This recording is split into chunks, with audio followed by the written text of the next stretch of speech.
When someone isn't able to bring their primary support system to an appointment, what are some of the ways that we make sure that that information makes it to them or the conversation is had? And have you found anything that is more effective? Right. So I think there's a couple of things. You can either call the caregiver if they're available at the time. That can help. We give the patient a patient handout, but I can tell you, even though I have an MD, the thing is not always the easiest to read. So you can give them the handout. But one of the most important things that I like to do is what's called the teach back method. So what it is that you're making sure that the patient can tell you in their words what they understand to be the plan and what they need to do. So I think that's really a great way. And it could be as simple as, when you go home tonight, what are you going to tell your significant other about today's visit? Or how much insulin will you take tonight, to make sure that they understand to adjust their dosing. So the teach back really will let you know, have you effectively, because you communicated, but did you effectively communicate so that they understand the plan? Hmm. So when it comes to access to care, your findings suggest disparities in access to limb-preserving strategies. From an advocacy place, what policies or system-level changes would you advocate for to reduce these disparities? Right. So it means that insurance companies need to allow us to prescribe the medications that are going to be helpful.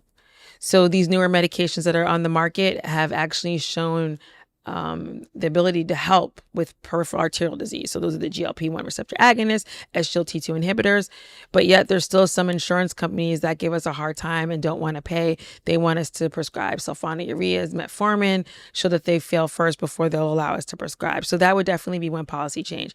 If this patient has PAD, please allow us to use the diabetes medications that have shown and prove that they're good to help reduce things. The other thing I would say policy wise is screening. So I know that recently in the state of Illinois, there has been a passage of a bill to allow for coverage for screening for peripheral arterial disease in high-risk patients, and that would be covered once a year. So again, allowing us to not only give patients the right medications to help with this, but also to provide us with coverage to screen patients.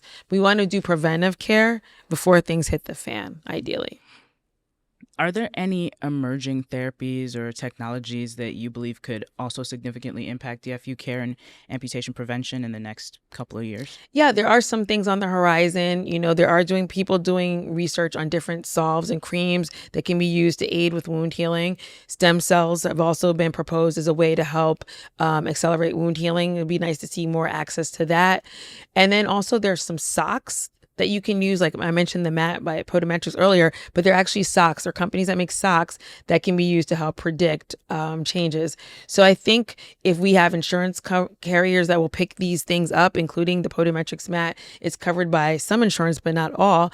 If we can see an expansion of coverage for these things, it would have a tremendous impact for our patients.